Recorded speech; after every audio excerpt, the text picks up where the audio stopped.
When I was 13, something happened that still makes me feel uneasy when I think about it. It was Halloween night in 2012, and my friends, Max, Theo, Lou, and I had planned a regular night of trick-or-treating. We met at my house since it was close to the nicer neighborhood where the big houses always gave out the best candy. Our plan was simple: start on my street, hit the good spots, and then loop around the quieter part of town. Before we left, Lou mentioned he had something from his cousin, and like the goofy kids we were, we tried it out behind my house before heading off. At first, everything went great. We filled our bags with candy and crossed into the fancy neighborhood. By the time we were heading back, most houses had their lights off. Just when we were ready to call it a night, we saw one last house with its lights still on. It was part of a row of identical townhouses, and something about it felt strange, but we were still excited to get more candy. We went up the steps and rang the doorbell. After a minute, we heard heavy footsteps, and a man answered. He looked like he was in his mid-40s, wearing an old t-shirt and boxers. He seemed tired, but he smiled and made a joke about how we must be the last trick-or-treaters. He said we deserved a special treat and told us to wait while he went to get it. We stood there, thinking nothing of it. But when he came back, instead of candy, he was holding a bunch of black DVD cases. He grinned, showing us the cases and telling us to take whichever we wanted. His smile was strange and his teeth looked really bad, almost orange. We glanced at the covers and realized they were not regular movies. Max quickly said we just wanted candy, but the guy's grin got wider. He kept talking, trying to convince us to take them, but something felt really wrong. We started to back away, trying to stay calm. As we were about to leave, the man did something that made us all freeze for a moment. He continued talking, saying we could come inside and have more treats, but we knew it was time to go. Without another word, we ran off his porch and didn't stop until we were halfway down the street. When I looked back, he was standing at the end of his driveway, just watching us. We ran all the way back to my house, breathless and nervous. Nobody said anything at first. We just sat there, trying to figure out what had happened. Eventually, Theo joked that maybe we'd overreacted, but deep down, we all knew that man was off. The next day, feeling braver in the daylight, we grabbed some eggs from my fridge and went back to his house. We threw them at his porch and windows, laughing as we ran off. After that, we never went back to that block for Halloween. And even now, when I think about trick-or-treating, I remember how a fun night with my friends took a creepy turn that still makes me shiver. A few years ago, something strange happened on Halloween. Where I come from, people believe that during this time, spirits come back to visit their loved ones. Some say they show up as odd insects, like big moths, hanging around houses or lights. To honor them, families set out food, light candles, and say prayers, especially those who stay inside on Halloween night. The air always feels different around this time, like there's more energy, as if we're all waiting for the spirits to arrive. That Halloween night, I decided to join the tradition. While everyone else stayed inside, I sat by the front door with 5 candles, lighting a path for any spirits that might visit. The air was thick and still, no wind, just the kind of quiet that comes after a storm. Everything felt calm, too calm, and the darkness around seemed endless. The candles were the only light, their flames steady in the cool night. At first, I wasn't expecting anything weird to happen. I watched the flames, kind of lost in thought. But after a while, something strange happened. The flames, all 5 of them, started to bend, not like a small flicker from a breeze, but sharply, as if someone was blowing on them. But there was no wind. The air was completely still. I stared, confused and a bit nervous. The trees didn't move. There were no sounds, nothing that explained what was happening. The candles kept bending, all in the same direction, like an invisible hand was pushing them. A cold feeling crept over me. My mind tried to explain it. Maybe it was a trick of the light or the way I'd set the candles. But deep down, I knew something wasn't right. The air was too thick and still for it to be the wind. Suddenly, I couldn't sit still anymore. I jumped up and ran down the street, heart racing. I didn't stop until I reached a streetlight far from the house. I looked back, half expecting to see something following me. but all I saw was the faint glow of the candles and the light from inside the house. A few minutes later, my dad called me back in for dinner. Still shaken, I walked slowly back to the house, staring at the candles. When I got closer, they looked completely normal, half melted and gently flickering, like nothing had happened. When I told my family what I saw, they just laughed and said it was my imagination. But I couldn't shake the feeling that something had been there, something I couldn't explain. Years later, after I was married with kids, it happened again. It was Halloween and we had just finished dinner. I went outside to light candles on the porch, holding my youngest son in my arms. It was a cool, clear night with stars twinkling overhead. From where I stood, I could see into the house. My wife was upstairs, putting our older son to bed, and our helper, Gina, was in the kitchen cleaning up. As I stood there, something caught my eye. Out of the corner of my vision, I saw a woman walking inside the house from the bathroom toward the kitchen. I thought it was Gina, so I called out, "Gina, don't forget to turn off the kitchen lights." But instead of hearing her reply from the kitchen, her voice came from upstairs, where she was talking to my wife. "I'm not done yet," she called down. Her words hit me and my stomach dropped. If Gina was upstairs, who did I just see walking into the kitchen? I asked my dad, who was watching TV in the living room, if anyone was in the kitchen. He didn't even look away from the screen and said, "Nope, no one's in there." Feeling a chill run down my spine, I rushed inside and told my wife what happened. She listened and told me to calm down. But later that night, after the kids were asleep, she admitted that she had seen the same thing, a woman, but outside by the fence. She said the woman hadn't walked through any doors. She had just appeared, moving silently.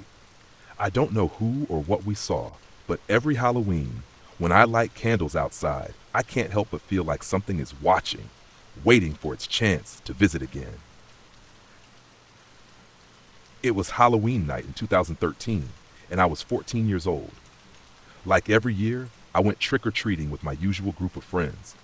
We all went to the same small school and had been close for years. Our town was pretty safe, so since we were around 11, we were allowed to go out by ourselves. Looking back, it seems crazy we were so trusting. I wouldn't let my kids do that today. That night, my friends Kevin and Sam came to my house after we put on our costumes. My mom gave me an old cell phone to take with me, just in case, since I didn't have my own phone yet. I didn't think much of it at the time. My costume wasn't anything special. I was a pirate. I don't even remember what Kevin and Sam were wearing. We headed out around 7 p.m., just as the sun was setting. The street lights had come on, so even though it was getting dark, we could still see fine. Our neighborhood had streets lined with houses, and at the far end, there was a patch of woods with a creek and our middle school beyond that. Everything was going smoothly as we knocked on doors and filled our bags with candy. Then, out of nowhere, this car started creeping up behind us. It was moving really slowly, and we saw that there was only one person inside, a man wearing a clown costume. But this wasn't just any clown costume. It looked way too detailed, like something a professional might wear. The makeup on his face was half smeared, like he'd been wearing it for hours, and he just stared at us as he drove by. It felt off, but we didn't say anything and tried to ignore it. Eventually, he turned onto another street, and we kept going. By 9 p.m., most of the houses had turned off their lights, which meant trick-or-treating was pretty much over. We decided to knock on one last door, but no one answered. We were close to the woods by then, near the old high school, and even though it was late, we didn't want to go home just yet. We figured our parents wouldn't be too worried until around 9:30 or 10. I suggested we go hang out at the school playground. The streets were well lit, but once we got to the school grounds, it was almost completely dark. We went to the basketball courts and sat on a bench, sorting through our candy. We hadn't been there long when Sam pointed out something in the distance. Someone was walking toward us. At first, I thought it might be a security guard coming to tell us we couldn't be there, but as the person got closer, I realized it was the same guy from earlier, still in the clown costume. My stomach dropped. He didn't have the wig or hat on this time, but everything else was the same. His face was smeared with makeup, and he was still dressed head to toe in clown gear, even with the oversized shoes. He stopped a few feet from us and smiled in a weird way. "Hey guys, how's your night going?" he asked, sounding way too friendly for the situation. None of us said a word. I could feel my phone buzzing in my pocket, but I was too freaked out to check it. The clown leaned in a little, still smiling. "I've got some candy left over from a party. You want some? Just come with me." He pointed toward the street where his car was parked, half hidden in the shadows. My phone kept buzzing, calls, texts, but I couldn't focus on it. We all glanced at each other, not sure what to do. We were just kids, and everything in me was screaming that something was seriously wrong. Before I could even think, Kevin took off running. He didn't say anything, he just ran. That snapped Sam and me out of our frozen state, and we bolted right after him. The clown didn't chase us right away. He just stood there, watching. But as we ran toward the back of the playground, we saw the gate was closed. We paused for a second, out of breath, and when I looked back, I saw the clown was walking toward us, slowly but still following. We didn't stick around to see what he wanted. We climbed over the fence and took off down a dirt trail that ran along the school grounds, not stopping until we were back on the sidewalk. Once we were safely away, I finally checked my phone. I had 6 missed calls and a bunch of texts from my mom. One of the messages just said, "Come home now." We all split up and ran to our own houses. I made it home in about 10 minutes, and when I got there, my mom was on the porch, crying. She hugged me the moment I got there. I noticed 2 police cars driving slowly around the block, their lights flashing but no sirens. I told my mom everything about the clown and how he followed us. She looked terrified and called the police right away. They came to our house and asked me to describe the man in his car. They stayed for a while, taking notes before heading back out to look for him. Later, we found out that earlier that night, someone had tried to kidnap a kid just a few blocks from where we were. The guy was dressed as a clown, and the kid's mom scared him off before he could take her son. They never caught the clown, as far as I know. Nothing like that ever happened in our neighborhood again, and I stayed there until I graduated. But that night changed how I see Halloween. It used to be just fun and a little spooky, but now I'll never forget the real fear I felt that night. A few Halloweens ago, when I was about 10 or 11, my friend Max and I were out trick-or-treating, like we did every year. Our parents stayed back at home, handing out candy. Max's mom usually came with us, but this time she had to keep an eye on Max's baby brother, so we had a bit more freedom than usual. We felt like we were getting older, wanting to do more on our own. The night was going well, and our bags were getting pretty full of candy. We were having a great time when this kid we didn't recognize came up to us. He was taller than us, looked awkward, like he hadn't quite grown into his height yet, and he introduced himself as Greg. He asked if he could join us, which seemed a bit odd since we hadn't seen him around before. But Halloween is the kind of night where you meet random kids from other neighborhoods. Greg was wearing a really cool werewolf costume, way more detailed than ours. It looked like the real deal. Max, always the friendly one, said Greg could come with us, and I didn't mind either. Hanging out with an older kid felt kind of exciting. As we went from house to house, Greg seemed nice enough. He liked the same video games and music we did, and he wasn't bossy or trying to show off.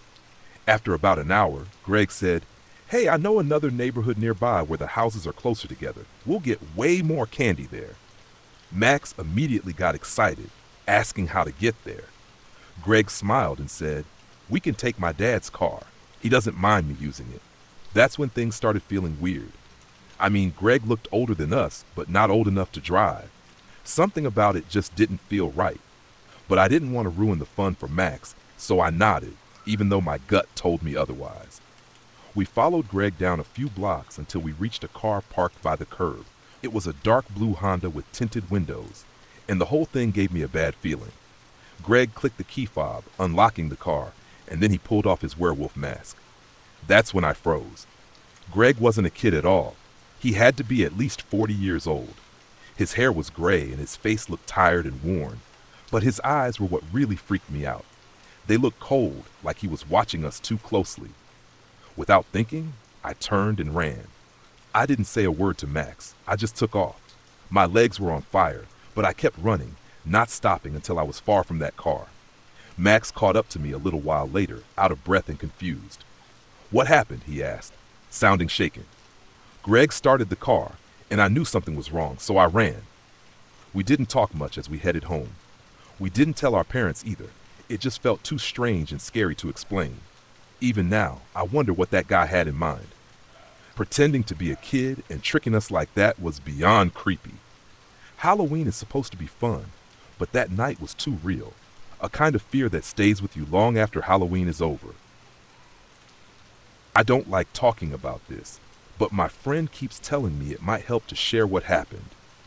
A few Halloweens ago, we were invited to a big college party at a mansion on the fancy side of town.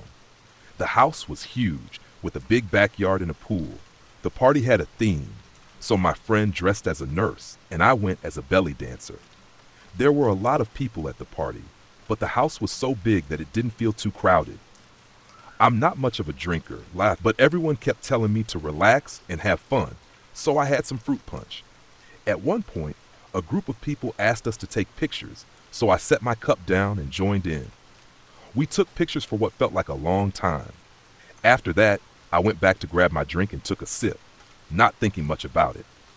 That's when a guy I didn't recognize came up to me. He looked a bit older, maybe in his late 20s or early 30s. He mentioned my boyfriend's name and said he'd been trying to reach me. That's when I realized I didn't have my phone with me and felt bad because I'd promised to check in with my boyfriend, who was working that night. The guy seemed concerned and said it was important. He offered me his phone and suggested I use it to call from one of the upstairs rooms where it was quieter. Without thinking much, I followed him, worried something might have happened. If my boyfriend was trying to reach me, I figured it was important. As soon as I stepped into the room, I started feeling strange, like my energy was draining. The guy quietly closed the door behind us, and I felt dizzy, so I sat on the bed. He handed me his phone, but my hands were shaky, and I could barely dial. I felt weaker by the second, like my head was getting foggy. He helped me lie down, and before I knew it, everything went dark. When I woke up, I was confused and didn't know where I was. My friend was standing over me, looking worried and trying to clean something off me with a napkin. She was panicking, and it took me a few seconds to understand what was going on. I realized I was in a bedroom, lying on a bed, and my friend was trying to help. Panic hit me as I tried to figure out what had happened. My friend explained that she had lost track of me at the party and thought I might have stepped out for some air or gone to the bathroom. When I didn't come back for a while, she got worried and started looking for me. She found me passed out in a room with that guy from earlier. She told me that when she walked in, the guy was acting inappropriately, doing something involving drinks and trying to take advantage of the situation. She wasn't sure how long it had been going on, but she stepped in before things could go any further. Hearing this made me feel sick. I was shaking and started crying. I felt awful, like I should have been more careful. My friend reassured me that she had already called my boyfriend and he was on his way to pick me up. She tried asking around about the guy, but nobody knew who he was. It seemed like he had just slipped into the party without anyone noticing. When my boyfriend got there, I couldn't even look at him. He was upset but kept it together for my sake. He and my friend helped me out of the house, and they took me to a clinic to make sure everything was okay. I just wanted to get away from that place and forget the whole night. Thankfully, after some tests, the doctor said I hadn't been harmed, but the feeling of being so vulnerable stuck with me. A few days later, I started getting strange text messages from an unknown number. At first, they seemed random, but then one of the texts included a photo of me from that night. It made my stomach drop. The messages became more unsettling, with the person saying they were watching me and knew where I lived. I tried blocking the number, but they kept finding ways to reach me. The thought of going to the police crossed my mind, but I didn't have much evidence other than the texts, and I didn't want to draw more attention to myself. I felt trapped and scared. Months have passed, and I still get messages from time to time. Each time, I feel a chill, wondering if this person is still out there watching me. I don't know who he is or what he wants, and that's the part that scares me the most. I've always loved Halloween, but last year changed everything for me. At 23, I lived alone in a small apartment on the ground floor of a split-level house. My place shared a wall with another unit, and my landlord, Frank, was out of town for a few weeks. I usually enjoyed handing out candy to the neighborhood kids, even though I was too old for trick-or-treating. I stocked up on a ton of candy, hoping to be one of the coolest houses with the best treats. Unfortunately, the weather was terrible. Heavy rain poured down all evening. I remembered a Halloween years ago when a freak snowstorm pushed everything back a week, but at least everyone still got to celebrate. Around 6 p.m., the first trick-or-treaters arrived, a small group of boys, maybe 9 to 11 years old. One of them was a kid I recognized from down the street. They were soaked but laughing, clearly enjoying the rain. I handed them some candy, and they ran off. That's when I noticed a car parked down the street that I didn't recognize. Inside were 3 guys wearing masks. I figured they were just heading to a party, so I didn't think much of it. As an hour passed, the car stayed in the same spot. Each time I opened my door for more trick-or-treaters, I saw those guys sitting there. It felt a little weird, but they weren't acting suspiciously. By 7:30, I thought no one else would come, so I flopped down on my couch and put on an old horror movie. I munched on leftover candy, and it was almost 10 p.m. when I heard a knock on the door. I thought it was too late for trick-or-treaters. The rain had lightened, but it was still drizzling. I peeked through the window next to the door and saw 2 tall guys on my porch. They looked like grown men, not kids. I hesitated, but slowly approached the door. I couldn't see their faces clearly because they wore hoods pulled low and they seemed to be whispering to each other. I felt a chill run down my spine. When I got closer, I looked through the larger window next to my front door and noticed a third guy. He looked about my age, maybe 22 or 23, dressed in Halloween costumes that didn't match at all.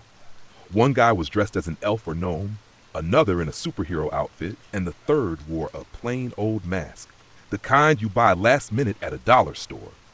My eyes shifted back to the street, and I saw that the same car was still parked there, but now it was empty. I was sure these were the guys who had been in it earlier.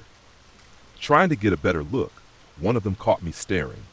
"Yo, man, does Ryan live here?" he called out, sounding way too casual for someone knocking on a stranger's door so late. "No, I think you have the wrong place," I replied, trying to sound calm.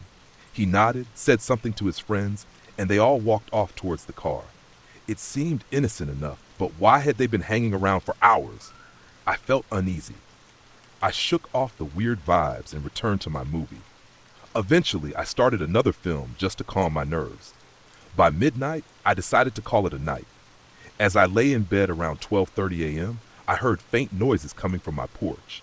It sounded like someone was messing with the front door of the other apartment. But that couldn't be right. My landlord wasn't supposed to return for a couple more days. Curiosity got the better of me, so I crept to my front door and glanced outside.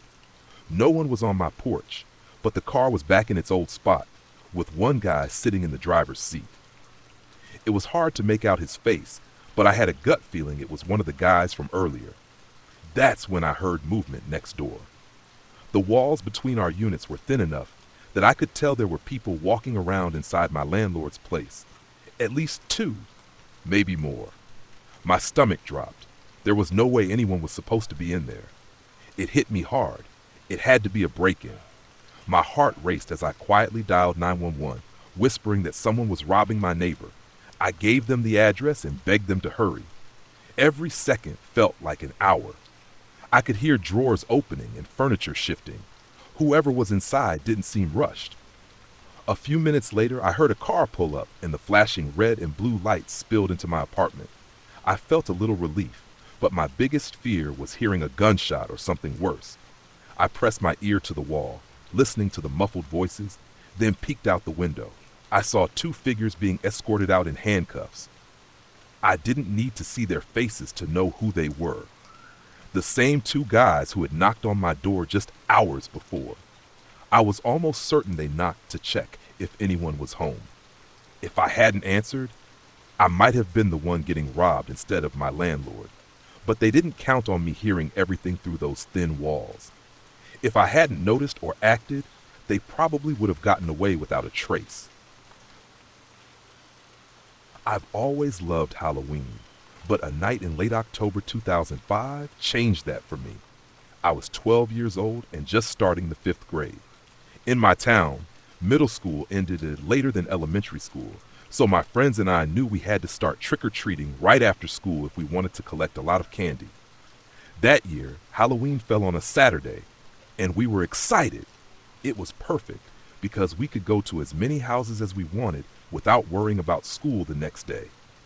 When school ended, our parents dropped us off at my friend Tyler's house. He lived on a quiet street called Maple Drive, which connected to another street called Oak Street. Tyler's house was closer to a busy road, so we decided to start there, then go down Maple Drive, cross over to Oak Street, and finally return to Tyler's house to check out our candy haul. There were about 10 of us, but I mostly remember Tyler, Ethan, Jake, and me. We were going from house to house, getting a good amount of candy. Then, we came across a house that looked like the others. It was a 2-story home with a nice front yard and Halloween decorations. But on the lawn, there was a creepy figure that looked like Michael Myers holding a fake knife. At first, we thought it was just a cheap Halloween prop.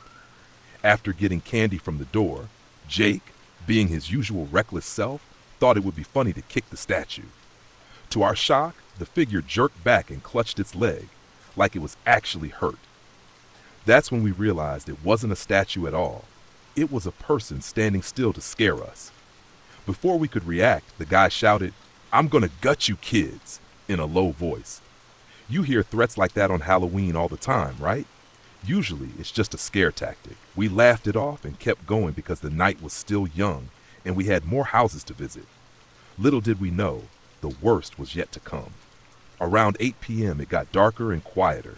We were one of the last groups trick-or-treating. While walking down Oak Street, we joked about horror movies like Scream and Halloween, wondering what it would be like if we were chased by a killer. Suddenly, Ethan stopped, dropped his candy bag, and looked terrified. "What's wrong?" Jake asked, but Ethan just stared ahead. We turned to see what he was looking at, and there he was, the same guy in the Michael Myers costume, standing at the end of the street and staring at us. He wasn't moving, but my stomach dropped. He held that fake knife, and when he saw us, he started walking toward us. At first, it was slow, but then he picked up speed and was practically running. That's when panic hit. We were just kids, but we ran faster than I thought possible. Fear does that. I kept glancing back, and the guy was getting closer, like a shadow following us. His white mask stayed fixed on us, and my heart raced. Luckily, he wasn't as fast as he looked, and he fell behind. We didn't stop until we saw Jake's mom in a silver minivan pulling up at the intersection. We jumped in like it was an action movie, all talking at once about what had just happened. Jake's mom didn't need much convincing. She had seen the guy too. She stepped on the gas, and as we drove away, I looked back. There he was, still running after us with his knife raised. Under the streetlights, his white mask glowed eerily, and that blank face was still staring. It felt like something out of a nightmare, and I couldn't shake it. When we got back to Tyler's house, we were shaken but safe. We thought it was over, but later that night, Ethan and Alex said they saw the guy again, pacing up and down the street like he was looking for us. I didn't care if the knife was real or not. I'll never forget feeling hunted that night. It's been almost 10 years since, and I haven't gone trick-or-treating since. Some may think I'm paranoid, but I'd rather be safe than sorry. In October 2019, my friends Trevor, Jason, and Luke and I decided to make the most of what might be one of our last trick-or-treating nights. We were about 13 or 14 years old, and with high school coming soon, we knew our carefree Halloween nights were limited. That evening, we were having a great time when we found a house decorated for Halloween. It had fog machines, glowing skeletons, and even a fake graveyard. It looked like a scene from a horror movie. Curious, we walked up to the front porch and rang the doorbell. A man in his 50s opened the door and said in a blank voice, "No need to be loud. Just come inside and you'll get your treats. Trevor, always cautious, asked, "Can't you just bring the candy out here?" But the man didn't respond. He just stared at us. That was enough for us to decide it wasn't worth it, so we turned to leave. But the story didn't end there. As we walked away, Jason said, "Guys, I think that dude's following us." We turned around, and sure enough, the man was about 30 feet behind us, walking slowly like he had all the time in the world. Without thinking, we took off running, our hearts racing. We reached my house, locked the door, and stood there breathless. Then Luke, his voice shaking, whispered, "Guys, look at the window." There he was, standing outside, staring at us through the glass. My stomach dropped. My parents were out of town, and my older brother was at a party, so we had no one to call. But the worst part? He was holding a small handgun. Panic set in, and we ran upstairs to huddle in my room. Jason grabbed his phone and called 911. Those 15 minutes felt like forever, but eventually, the police arrived. By the time they got there, the man was gone, but we knew exactly which house he came from. The police checked the place, and after a while, they brought him out in handcuffs. It turned out the house wasn't just creepy, it was abandoned. And the guy wasn't just a weirdo, he had escaped from a mental institution 2 weeks earlier. What scares me most is thinking about what could have happened if we had gone inside when he told us to. That night, we all promised to never go near that street again, even when we got older. I still shudder at the thought, and am thankful we trusted our instincts. So, if you ever get a weird feeling while trick-or-treating, just leave. No amount of candy is worth putting yourself in danger. Trust your gut and get out of there if something feels off.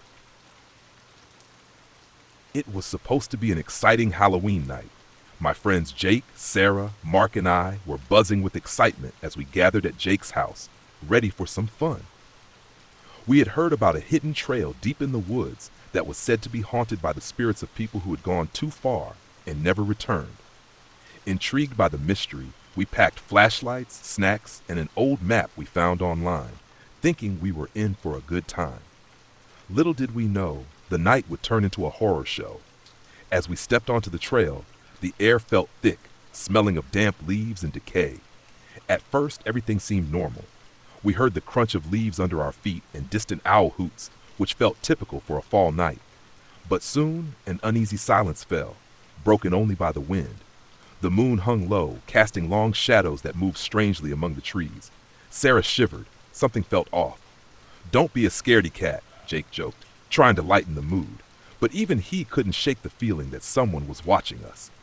The deeper we went, the more the forest seemed to close in. Our laughter faded, replaced by growing unease. Hours passed, and the path twisted and turned, leading us further into the woods. We often checked the map, but it felt like it was leading us in circles, teasing us as we tried to find our way out. Just when we started to doubt ourselves, we found an old, run-down cabin between two twisted trees. It was hard to see in the dark. The cabin looked abandoned, with weathered wood and vines covering it. It wasn't on our map, and it sent a mix of fear and curiosity through us. "Let's check it out," Mark said, trying to sound brave, but his voice shook. Tired and feeling the weight of the night, we stepped onto the porch, which creaked under our feet. Suddenly, the heavy door swung open by itself, revealing a pitch-black interior that seemed to swallow our flashlight beams. Inside, it was freezing cold, as if we had entered another world. Dust covered the furniture, and cobwebs hung from the rafters like ghosts. Our breaths fogged up in front of us, showing just how cold it was. "This is creepy," Emily whispered, looking nervously at the others. Then Jake noticed an old journal on a dusty table, its pages yellowed and torn. As he opened it, a sense of dread filled the air. The journal told stories of lost souls who had walked the same trail we had, detailing their last moments in shaky handwriting. Some pages had dark stains that looked like more than just ink. The last entries were the worst, describing nightmarish experiences of people trapped in the cabin, driven mad by whispers in the dark. The atmosphere grew heavier, and then the whispers started. At first they were faint, like distant conversations, but soon they got louder, surrounding us with ghostly voices. Panic rose as we exchanged scared glances. We realized this place was alive with the memories of those who had suffered here. Sarah's heart raced as she turned to leave, but the door slammed shut with a deafening bang, echoing through the cabin. We pounded on the door, but it wouldn't budge. "We need to get out of here," Mark yelled, his voice shaking with fear. The walls began to shake, and the whispers turned into screams. Suddenly, a shadow zipped across the room, barely visible in the flickering light of our flashlights. We all saw it, a dark figure, too quick to catch, slipping in and out of sight, taunting us.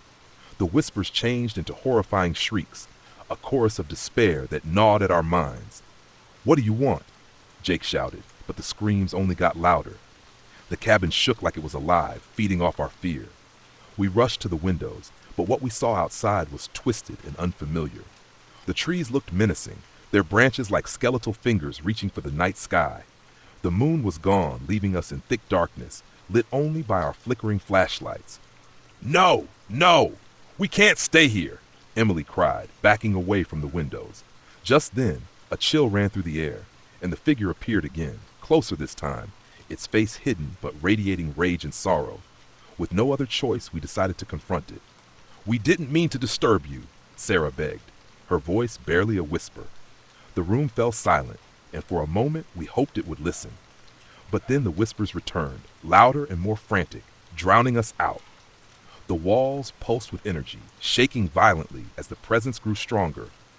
In a final, desperate move, Jake lunged for the door. With a burst of adrenaline, he pried it open, and we bolted into the night. The forest swallowed us as we raced down the trail, branches scratching at our skin, the air thick with the smell of damp earth and decay. Behind us, the screams faded, but the terror of the cabin would stay with us forever. As dawn broke, we stumbled back into civilization, changed by what we had experienced. We escaped the cabin, but the curse of the trail lingered in our minds. We promised never to speak of that night again, yet deep down, we knew the whispers would always haunt our dreams, a chilling reminder of the terror that lay just beyond the edge of the known world.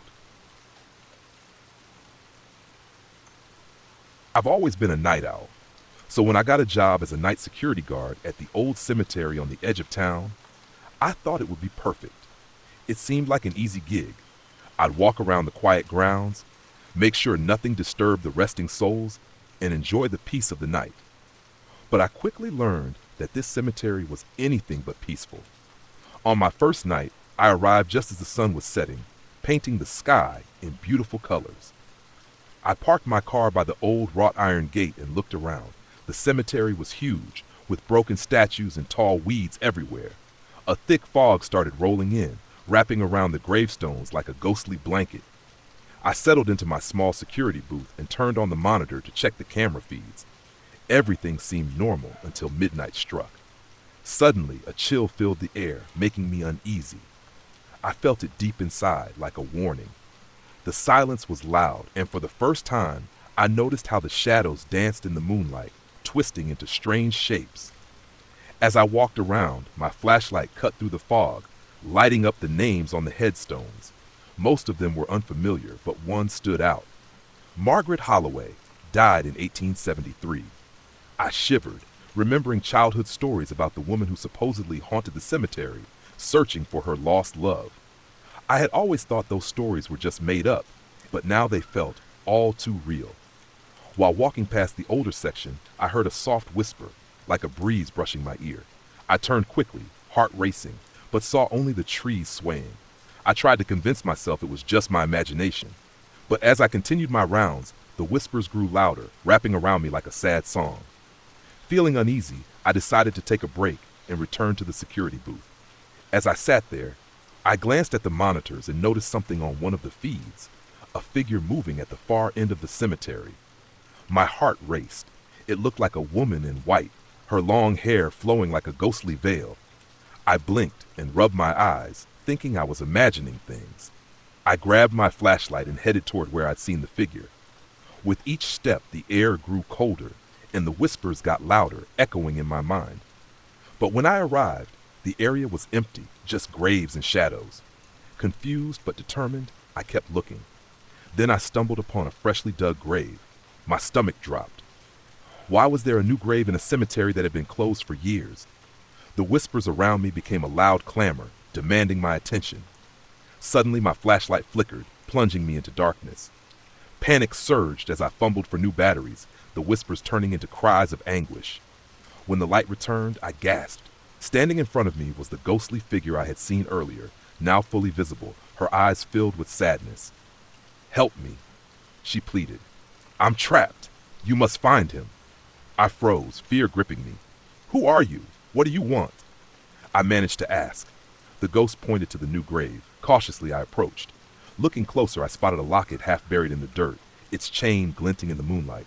I dug it out, feeling a strange connection to it.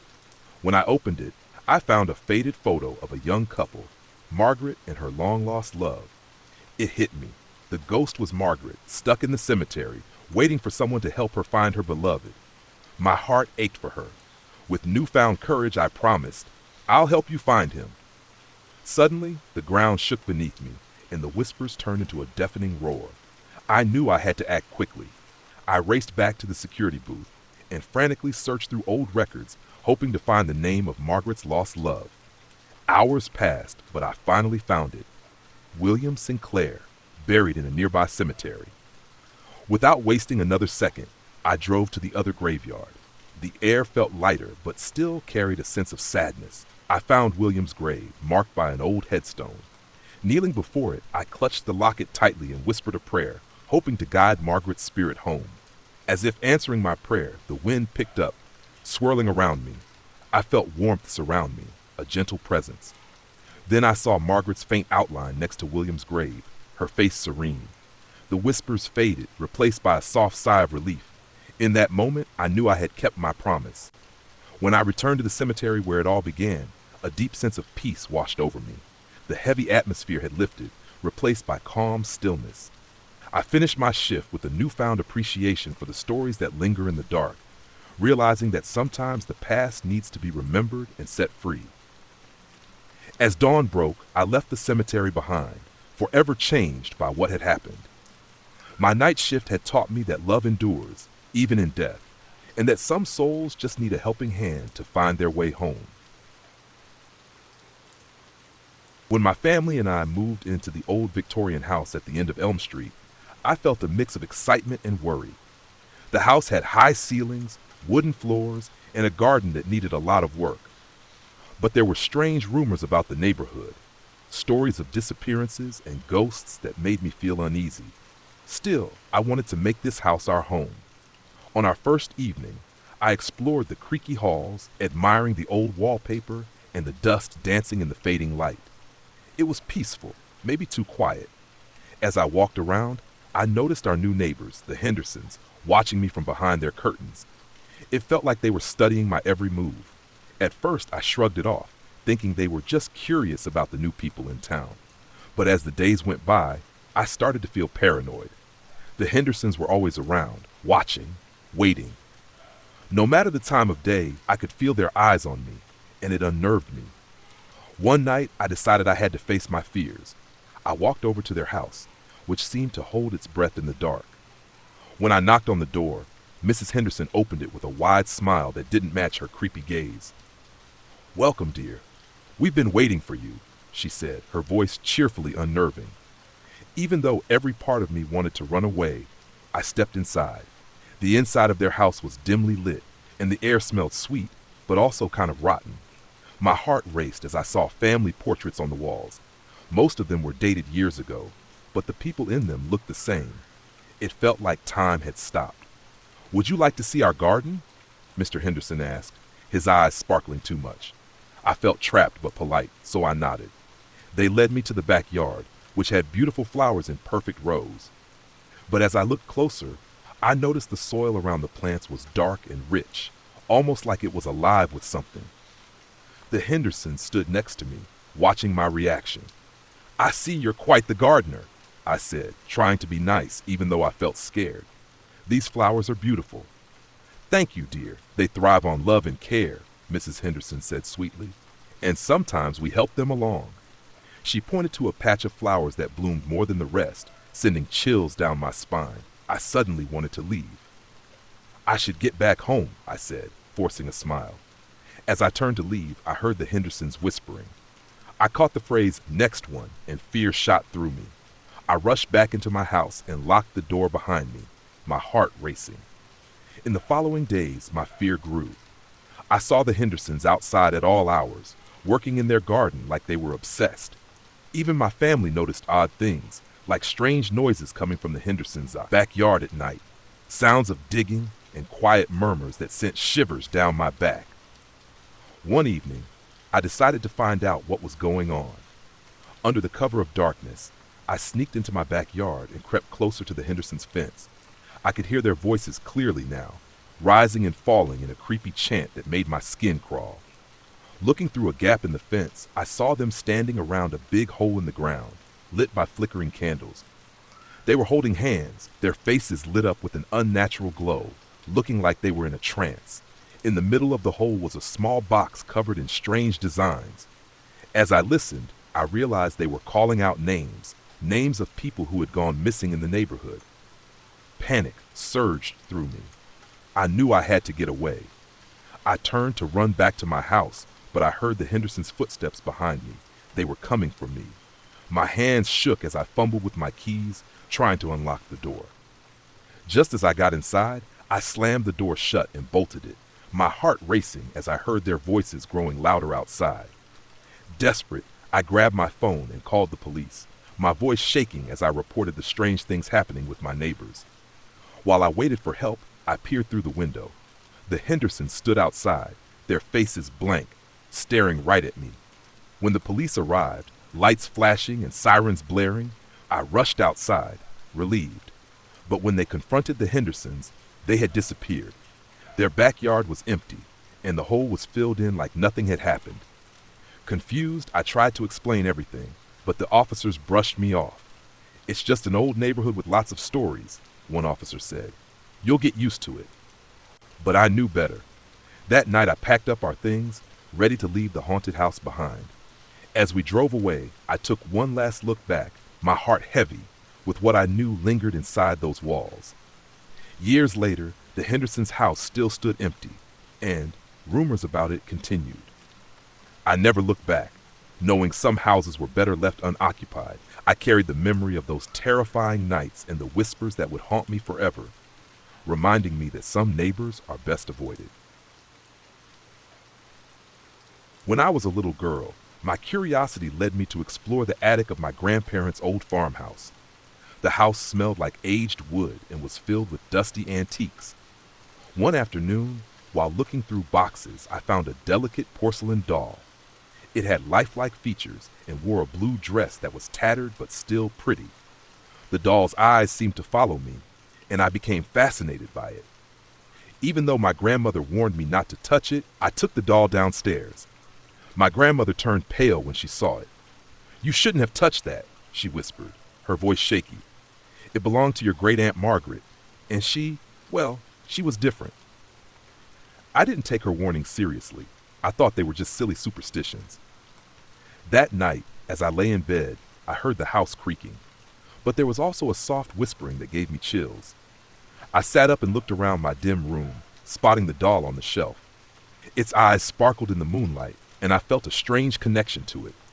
The whispering grew louder, wrapping around me. Just when I thought I was imagining things, the doll moved slightly. I was frozen in fear as I watched the doll tilt its head, its expression changing to something almost alive. "Play with me," it whispered, echoing in my mind. I blinked, wondering if I was dreaming. But as the whispers continued, I felt like I had to obey. Over the next few days, I found myself drawn to the doll. I started having vivid dreams about a little girl in a blue dress who was crying for help. Each night the dreams got more intense, filled with shadows and muffled cries. The girl seemed trapped, and I felt a strong urge to save her. Desperate for answers, I approached my grandmother, who was knitting in the living room. Her expression was serious. "That doll is a vessel," she said quietly. "It holds the spirit of your great-aunt Margaret. She was troubled and lost everything. The doll may look innocent, but it reminds us of her pain." Wanting to help, I asked my grandmother what I should do. "You need to return it to where you found it, in the attic, and say a prayer for her," she advised. "It's the only way to help her spirit find peace." I agreed, feeling a heavy responsibility. That evening, as the sun set, I climbed the stairs to the attic, holding the doll carefully. Shadows danced around me as I approached the dusty boxes. I knelt and placed the doll back in its original spot, surrounded by forgotten things. I closed my eyes and whispered a heartfelt prayer for my great aunt, hoping to ease the sadness in the room. Suddenly, the attic grew cold, and the air felt thick. I opened my eyes and saw a faint figure of a little girl standing in front of me, tears on her porcelain-like cheeks. "Thank you," she whispered, her voice soft but filled with gratitude. As she faded away, the attic brightened, and the sadness seemed to lift. Feeling relieved and confused, I hurried downstairs to tell my grandmother. But when I entered the living room, I found her staring at the doll, which now sat on a shelf as if waiting for us. "Emma, how did it?" she began, but her voice trailed off. The doll no longer looked like just a doll. It had become a beautiful porcelain figure, serene and untouched by the darkness it once had. "I thought we put it back," I gasped, feeling confused. Just then, the doorbell rang, interrupting us. I opened the door to find a neighbor looking concerned. "I heard some noise and wanted to check if everything's all right," she said. My grandmother and I exchanged worried glances before assuring her we were fine. After the neighbor left, I turned back to the doll, which now seemed almost magical, giving off a calm feeling. "Maybe she's finally at peace," I suggested, feeling a mix of relief and unease. Days turned into weeks, and the doll stayed in the living room, no longer frightening, but a symbol of our family history. I often found myself staring at it, remembering the little girl who needed help. It reminded me that sometimes we need to confront the past, and that closure can help us heal. But the calm didn't last. One night, I woke up to soft giggling echoing through the house. My heart raced as I tiptoed into the hallway, the darkness surrounding me. Following the sound, I ended up in the living room, where the doll sat, its eyes sparkling in the moonlight. Suddenly, I felt a cold breeze sweep through the room, blowing out the candles. The giggling got louder, and the room started to spin. As I turned to leave, I caught a glimpse of the little girl again, standing by the doll and motioning for me to come closer. "Come play with me," she called, her voice cheerful yet haunting. I hesitated, torn between fear and curiosity. Just then, my grandmother rushed into the room, grabbing my arm tightly. "Don't go near it," she shouted, her eyes wide with fear. I saw the doll's eyes glowing, and I understood then. It wasn't just a doll. It was something powerful, connecting the living and the dead. "We need to get rid of it," my grandmother whispered urgently. "We can't let it reach out for more." Together, we wrapped the doll in a cloth and carried it back to the attic, feeling the tension in the air. I could sense the doll's gaze on me, its sadness weighing heavily on my heart. Once we reached the attic, we placed the doll back in the box and sealed it shut. As we walked down the stairs, the house felt lighter, the heavy atmosphere lifting. We knew we had to leave the past where it belonged. In the days that followed, my grandmother and I shared stories about our family history. This helped me understand the importance of our heritage and the spirits that sometimes linger. The doll, hidden away in the attic, reminded me of the need for closure and the heavy weight of unresolved feelings. While I would always remember the doll, I now understood that some spirits should be set free. They shared their stories, and in doing so, I found comfort knowing that the echoes of the past would no longer haunt me. I always found the old house next door fascinating. It stood there like a ghost, with dark windows and peeling paint. The yard was wild, weeds climbing over the rusty gate, making it look abandoned. The neighborhood kids had plenty of stories about the mysterious man who lived there, Mr. Johnson. They said he was a recluse, never going outside, and his strange behavior gave them chills. My parents often warned me to stay away from him. "He's not a friendly person," my mom would say sternly. But that only made me more curious. I wanted to know why everyone was so afraid of Mr. Johnson. One summer afternoon, feeling brave, I decided to check it out. I squeezed through the broken gate, the creaking hinges breaking the quiet. As I got closer, I felt a chill in the air, almost like it was telling me to turn back. The dirty windows seemed to watch me closely. Gathering my courage, I knocked on the door. After a moment, I heard some shuffling inside. The door creaked open, revealing Mr. Johnson. He was tall and thin, with wild hair and deep-set eyes that looked right through me. "What do you want?" he growled, his voice rough. I stuttered, surprised by how intimidating he was. "I just wanted to say hi," I managed to say, my heart racing. He squinted at me, sizing me up, then nodded slowly. "Come in," he said, stepping aside. Inside, the house was dark and cluttered. Dust floated in the sunlight that peeked through the heavy curtains. My curiosity mixed with a growing fear as I looked around. Strange things lined the walls, and the air smelled musty. Mr. Johnson motioned for me to sit on an old couch that looked like it had seen better days. "What do you know about me?" he asked, staring hard at me. I hesitated, unsure how to respond. "Just what the other kids say," I finally whispered. He leaned back, a flicker of amusement in his eyes. "And what do they say?" I gulped. "That you're scary and that you never come out." Mr. Johnson chuckled softly, making me shiver. "They fear what they don't understand," he said, "and fear can make monsters out of ordinary people." I felt a strange connection and wanted to know more about his life. "Why don't you go outside?" I dared to ask. His expression changed from amusement to something deeper, almost sad. "Once I had a family, friends, a life," he said, his voice shaking. "But loss has a way of shutting people out." The atmosphere grew heavy with unspoken words, and I could feel his sadness. "What happened?" I asked, my curiosity winning over my fear. Mr. Johnson sighed, looking out the window. "A tragic accident took everything from me," he admitted. "Now I prefer the company of shadows." I felt my heart ache for him. "You don't have to be alone," I said softly. "People can help." His eyes showed surprise and caution. "It's not that simple," he replied. "Trust takes time, and I have forgotten how to let people in." Suddenly determined, I stood up. "Maybe you could try," I suggested. "I could come back tomorrow, and we could talk more." For the first time, I saw a glimmer of hope in his eyes. Perhaps, but I'm not an easy man to know. As I left, I felt a mix of fear, curiosity, and compassion. I thought about Mr. Johnson's words on my way home. The next day, I decided to visit him again, this time bringing a small plant, something bright to bring some life to his dark home. Mr. Johnson greeted me with a cautious smile. As days turned into weeks, I kept visiting. We talked for hours, sharing stories, laughter, and even tears.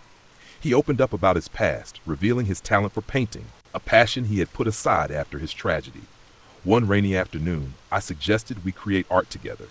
At first, he hesitated, but then he agreed. We set up an easel in the dim living room, and I handed him a brush. With each stroke, he rediscovered a part of himself he thought was lost. As summer turned to autumn, the once dark house began to change.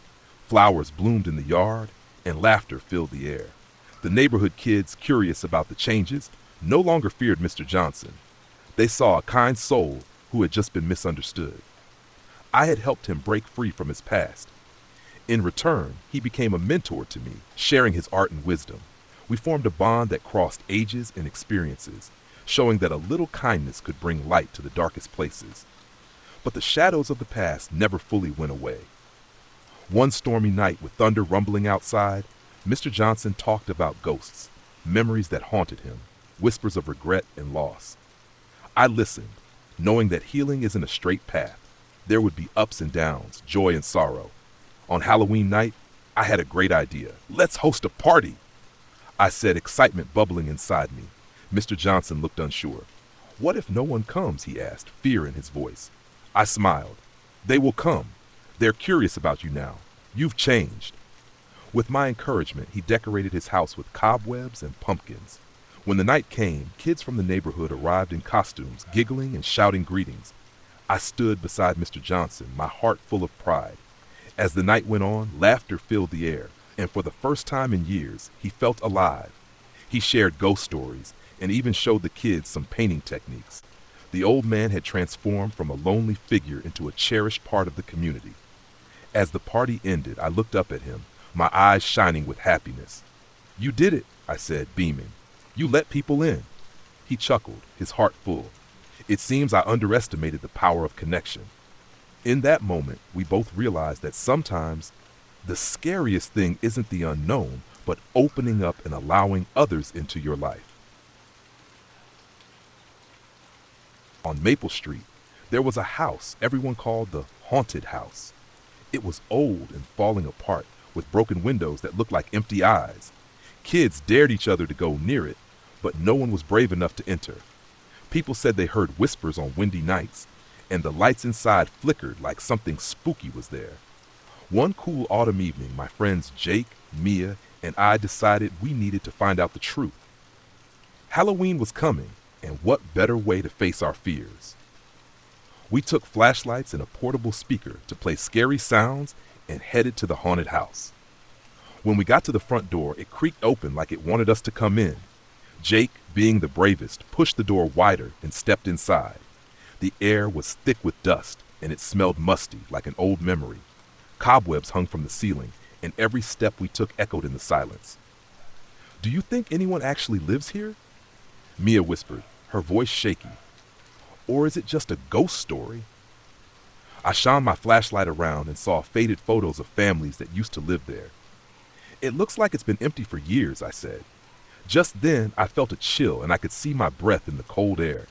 "Let's split up and explore," Jake suggested, his excitement getting the better of him. "We'll meet back here in 30 minutes. Mia and I exchanged nervous looks but agreed. We took our flashlights and wandered into the dark corners of the house. As I walked down the hallway, I heard strange noises echoing around me. It sounded like whispers, soft but definitely there. I paused, trying to listen. "Is someone there?" I called out, my heart racing. The whispers got louder and a chill ran down my back. "Just the wind," I told myself, but I felt something was off. Just as I was about to turn back, a shadow flickered on the wall, making me gasp. I spun around, but the hallway was empty. Meanwhile, Oliver was in what looked like the kitchen. Broken dishes covered the floor, and there was an old stove against the wall. As he looked at it, he felt a cold draft rush past him. He noticed the back door was slightly open, swaying back and forth. "Guys, is anyone outside?" he called, but no one answered. Back in the living room, Jake was getting restless. "What's taking them so long?" he muttered, his voice bouncing off the walls. Suddenly, he felt a presence behind him. He turned quickly, shining his flashlight into the shadows, but there was nothing there. "This isn't funny," he shouted, but silence was the only reply. Minutes felt like hours, and panic began to creep in. Maybe we should regroup, Jake thought, but just as he turned to leave, the front door slammed shut, shaking the walls. I heard the loud bang and raced back to the living room, my heart pounding. Oliver quickly followed, and we all met back in the room, breathing heavily. "What was that?" I exclaimed, my eyes wide with fear. "Did you see that shadow?" "Yeah, I felt something," Oliver said, looking around nervously. "It's not just the wind. This place is definitely haunted." Then we heard a soft laugh from the corner of the room. It wasn't scary but playful, and it sent chills down our spines. "What was that?" I asked, clutching my flashlight tightly. At that moment, we knew we had to leave. But when we tried to get out, the door wouldn't open. Panic set in, and we pushed against it with all our strength. "We have to get out!" Jake shouted, fear giving him energy. Suddenly, the laughter rang out again, clearer this time. "Don't be afraid," a soft voice whispered. "You're not in danger. I just want to play." We froze, confused. "Who are you?" Jake asked, trying to sound brave even though his hands shook. From the shadows, a small figure appeared. A girl, no older than 10, with wispy hair and a glowing look. She wore a white dress that flowed like mist. "I'm Lily," she said gently. "I used to live here, but now I'm just stuck." Our fear began to fade as we felt sorry for her. "Stuck?" I asked softly. "How can we help you?" "I need someone to remember me," Lily replied, her eyes hopeful. "Tell my story. I don't want to be forgotten." It hit us then. She wasn't a scary ghost, but a lost child trapped by memories. We could help her. "We will," Oliver promised, stepping closer. "We'll make sure everyone knows your name." As soon as he said that, a warm light filled the room, and the heavy feeling disappeared. The front door creaked open, inviting us to leave. "Thank you," Lily whispered, her form beginning to fade. "You've set me free." As we stepped outside, the house felt different, lighter, almost welcoming.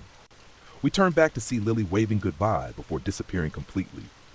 In the weeks that followed, we made it our mission to share Lily's story. We organized community gatherings, telling everyone about the girl who once lived on Maple Street. The haunted house became a place of remembrance, and the town embraced its history, even creating a beautiful garden in Lily's honor. Every Halloween, we gathered there to tell stories and celebrate the spirit of a little girl who just wanted to be remembered. The haunted house on Maple Street turned into a cherished part of the town, a reminder that even the scariest places can hold stories waiting to be told. I found an old antique shop at the end of a narrow alley. Inside, on a dusty shelf, sat a doll with a cracked porcelain face. Its blue eyes seemed to follow me everywhere. The shopkeeper, an old man with tired eyes, warned me about it. "It's cursed," he said, sounding both serious and intrigued. "If you take it home, strange things will happen." But I was curious. I wanted that doll, so I decided to buy it. "I'll take it," I said, ignoring his warning. He sighed but rang me up anyway. "You'll regret it," he muttered. When I got home, I excitedly placed the doll on my shelf with my other treasures. That night, everything felt different. The shadows in my room grew darker, and I heard soft whispers echoing in the silence. They were too quiet to understand, but they sent shivers down my spine. The next night, a loud crash woke me up. I rushed downstairs, my heart racing, only to find a picture frame had fallen off the wall. The doll sat still on the shelf, looking unaffected. I dismissed it as a coincidence and went back to bed, but the whispers got louder. I even had strange dreams of a girl who looked just like me, trapped in a dark place. Days turned into weeks, and the strange happenings got worse. Things moved by themselves, shadows danced on the walls, and the whispers became cries for help. I was scared, but I also felt drawn to the doll. I started researching its history and learned it once belonged to a girl named Emily, who lived in the town over 100 years ago. She was said to have loved her doll very much, and when she died, she was buried with it. I found out that people believed the doll held Emily's spirit.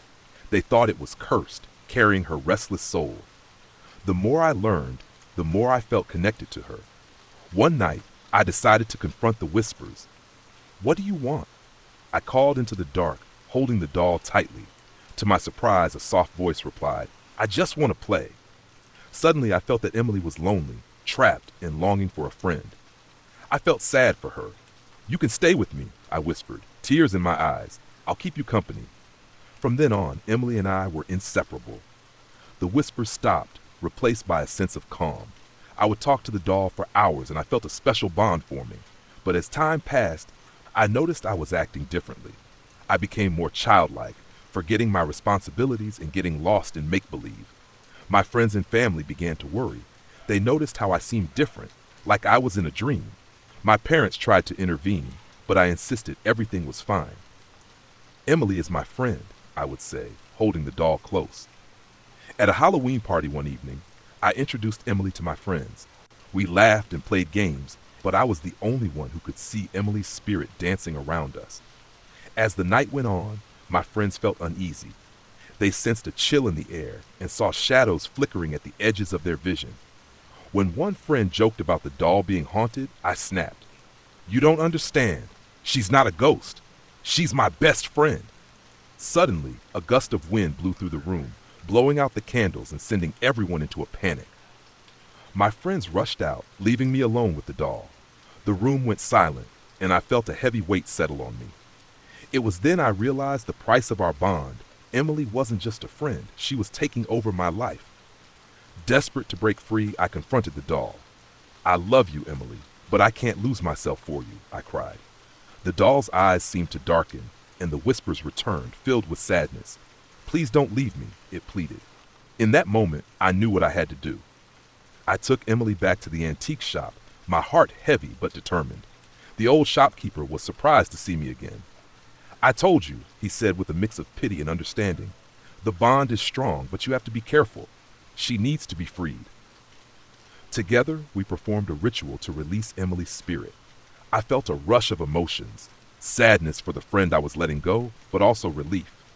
As Emily's spirit lifted from the doll, I felt a warm embrace that filled my heart with love. When it was over, the doll sat lifeless in the shop, its blue eyes dimmed. I left, knowing I had done the right thing. The whispers faded, and I could finally breathe again. In the following weeks, I found myself returning to my old self. I cherished my memories of Emily, but now I could live freely, no longer haunted by the past. I shared my story with others, warning them about the doll and its curse. As Halloween approached, I visited the antique shop one last time, bringing flowers to place in front of the doll. Thank you for the memories, I whispered, smiling through my tears. You'll always be in my heart. And with that, I left, ready to embrace a future filled with friendship, joy, and the freedom to be myself again. Walking up the creaky steps of my childhood home, I felt like someone was watching me. The house stood tall, with peeling paint and crooked shutters, looking like a sleepy old man. I hadn't visited in years since my parents moved away, but something made me come back just before Halloween. The air smelled damp, like old wood and fallen leaves.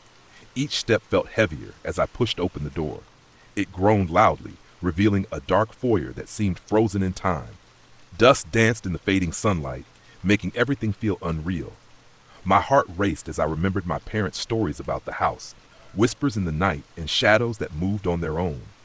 Determined to face my fears, I decided to explore. The living room was filled with reminders of my childhood, old toys and photos on the mantel. But the unsettling silence made my skin crawl. I wandered into the kitchen where I spent so many hours and suddenly felt a cold breeze rush past me, even though the windows were closed. Feeling a bit braver, I went upstairs, where the hallway was dark and shadowy. The walls felt like they were breathing, whispering secrets I wasn't meant to hear. When I reached my old bedroom, I saw the door slightly open. I hesitated, remembering the last night I closed it, the night I left for good. Taking a deep breath, I pushed the door open. My heart sank. The room looked just as I had left it, like a time capsule, but then I saw something strange, a figure in the corner, barely visible in the dim light. My heart raced. Was it just my imagination, or was there really someone or something there? I squinted, trying to see better. The figure shifted, and a chill ran down my spine. "Hello?" I called, my voice shaky. The figure turned, and in that moment, I felt a rush of memories. It was me, an apparition of my younger self, standing where I once did, staring back at me with wide, terrified eyes. "Why did you leave?" My ghostly self whispered, her voice echoing in the silence. Confusion washed over me. "I didn't mean to," I replied softly. "I had to grow up." Suddenly, the air grew heavy with tension. It got colder, and I could see my breath in front of me. The spirit raised a trembling hand, pointing towards the window. I turned and saw the trees outside swaying violently, as if warning me of a storm. The sky darkened, and I felt regret settle on my shoulders. "Don't forget us," my younger self said softly. In that moment, I understood. This house held more than memories. It was part of my past, and I had left it behind. I stepped forward, reaching out to my ghostly self, but just as our hands were about to touch, I woke up with a jolt. I found myself back in bed, drenched in sweat, heart racing. It was all a dream, or was it? I looked at my phone. It was October 31st, Halloween. I jumped out of bed and raced downstairs, feeling a strong pull to return to the house. Standing at the door again, the wind howled around me, and I realized the truth. The spirits of the past were tied to this place, and it was my responsibility to remember them. That Halloween night, I lit a candle in each room, whispering apologies to the ghosts and promising to honor their memories. The house felt alive, as if it sighed in relief. I knew then that I would never abandon it again. I would keep its stories alive, and every Halloween, I would return to remind the spirits that they were never forgotten. Every year, when the air turned crisp and the leaves crunched under my feet, I went to the pumpkin patch just outside of town. Halloween was my favorite holiday. It meant candy, costumes, and the excitement of spooky things. But this year felt different. A heavy fog rolled in, casting an eerie spell over everything. I could almost hear whispers of old stories echoing in the mist. My grandmother had often warned me about the legend of the haunted jack-o'-lantern. Whenever she told it, her eyes would narrow, and her voice would drop to a conspiratorial whisper. They said that every Halloween night, a carved pumpkin glowed with a strange light, a flickering flame that called out to unsuspecting people. Those who got too close would vanish, their spirits trapped inside the pumpkin forever, becoming part of the legend. As I walked deeper into the patch, my heart raced. I felt a strange pull towards one pumpkin that stood out. It was larger than the others, its skin a deep, vibrant orange, pulsing with a light that felt alive. When my fingers touched its rough surface, a jolt of energy surged through me, and I was momentarily blinded by a brilliant flash. When my vision cleared, I found myself in a strange place, a vast field of pumpkins glowing under the silver moonlight. The night was still, but a sense of urgency filled the air. Panic gripped me as I realized I was completely alone. Hello? I called, my voice trembling and echoing in the emptiness. It felt like the night itself was watching, waiting for something to happen. Suddenly, laughter broke the silence, a soft, sweet sound that sent chills down my spine. I turned to see a group of children dancing among the glowing pumpkins, their faces pale and their eyes shining like polished stones. "Come join us," they called, their voices inviting but unsettling. A chill ran up my spine when I noticed something strange. None of them had shadows. Fear surged through me, and I took a step back, but they closed in, their laughter growing louder. "We're here forever," one of them shouted, pointing at the nearest pumpkin. I glanced and saw a distorted reflection of myself, a ghostly figure staring back with wide, terrified eyes. "You can't escape," another child cried, their voice filled with haunting glee. In sheer panic, I turned and ran, my heart pounding as I raced through the rows of pumpkins. Each glowing face seemed to watch me, their hollow expressions mirroring my fear. Just as despair threatened to take over, I spotted the same glowing pumpkin I had touched earlier, its light flickering like a beacon in the dark. Summoning all my courage, I lunged for it, feeling its warmth against my palm. The moment I grasped it, the world around me spun violently, colors blurring until I felt a jarring snap. Suddenly, I was back in the pumpkin patch, panting heavily, surrounded by the familiar sights and sounds of Halloween night. The fog had lifted, leaving behind a stillness that felt both comforting and unnerving. But the pumpkin in front of me was no longer glowing. It looked like any other pumpkin in the patch. Still, I couldn't shake the feeling that something dark lingered in the air, something tied to my grandmother's tale. As I turned to leave, I glanced back one last time. To my horror, I saw a flicker of light dance across its surface, a brief but unmistakable glow that seemed to pulse with life. That night taught me a lesson I would never forget. The power of stories goes beyond just entertainment. It connects us to the unknown, reminding us of the thin line between our world and what lies beyond. Halloween wasn't just about candy and costumes. It was a time when the living and the dead seemed to blur, when spirits walked among us, waiting for the right moment to claim their due. As I walked home, the moonlight shining brightly above, a chill ran down my spine. I felt an unsettling awareness that the spirits of Halloween were always watching, always waiting, just beyond the glow of our jack-o'-lanterns.